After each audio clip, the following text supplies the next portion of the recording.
Looking after the fish that we catch is important at any time of year, but it's especially so during the high temperatures of summer. A lot of lakes suffer with low water levels, so one of my first considerations is whether there's enough depth of water to land a fish.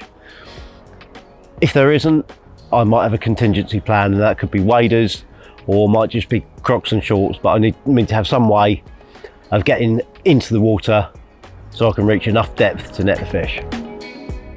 The second consideration is the levels of oxygen. The warmer the water is, the less dissolved oxygen it can hold, and carp need that oxygen to survive. Couple that with the fact that there's not so much rainfall, which helps to oxygenate the water, and the same with the wind. There's less wind and it's not so strong, and that's a great oxygenator of water. And that's especially apparent on tree-lined, small tree-lined lakes, such as Pan Lake that I'm fishing here today. With that in mind, I don't want to retain the fish for any length of time, but I do think they benefit from a short period in the landing net to recover. I'll use that time to get everything ready so that when the fish is on the mat, it's out of the water for the shorter time as possible. I'll position and thoroughly wet the mat. I'll set up my camera, make sure it's on the right settings, and if I'm doing self-takes, I'll fire off a couple of shots just to make sure everything's in frame. I'll make sure I've got my forceps and antiseptic to hand, and I'll tear my scales or zero them. Lastly, I'll put a bucket of water next to the mat to make sure I've got some available to wet the fish during the photo session. Now that must be fresh lake water and not water that's been sitting in a bucket for hours and getting warm.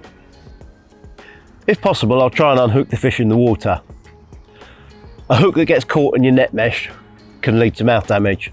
So it's best to roll the mesh down and put the whole lot with the fish in your waistling and lift it that way after checking that the pecs are flush to the body.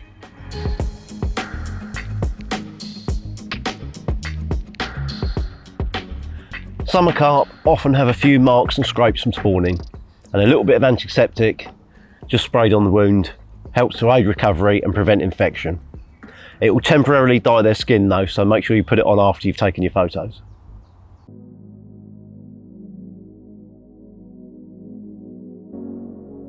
There's absolutely no reason to retain night caught fish until daylight. Most modern cameras have very capable flashes that will take very good night shots. Some people use LED lights or an external flash, but for my night shots, what I usually do is just dial up the flash compensation to probably 0.7 or +1. I need to ensure that there's sufficient depth to return the fish, and that might necessitate getting in with it to ensure it goes back safely. I'll normally do this from the sling or from a sided mat.